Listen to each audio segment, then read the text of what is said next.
ሃገረ ሰብአ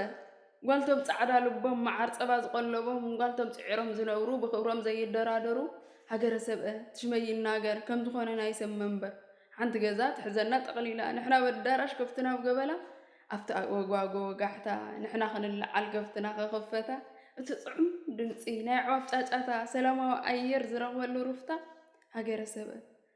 ሰብአ ጓልቲ ለጋስ ህዝቢ ሕማቕ ዘየቋምጥ ጽዒሩ ዝዓቢ ታዘላ ጉራቱ ሓሪሱ ኸስኪሱ ኣለስሊሱ ዝኣቱ ፈታፊት ኣቐራቢት ኣብ ገዛ ዝግነ ፍቕሪ ዝቕልብ ገጻ ርኢኻ ዘይትምነ ሃገረ ሰብአ እቲ ሓንቲ መኣዶም ብናብርኦም ዝነብሩ ዓጊቦም ጥርጥር ዘይፈልጡ ዝኣምኑ ፈጣሪ እቲ ሓንቲ ፍረ በዚሓ ከም ትፈሪ ተሓዋሳይ ምስ ዓዲ ጎረቦ ኣብ ሓዘን ኣብ ደስታ ሽግር ዘይግድቦ ንዓእቱ ዝብል ድርኪ ኺትገዝኡ ነጊፉ ዘብልዕ ዝርከባ ውሻጥኡ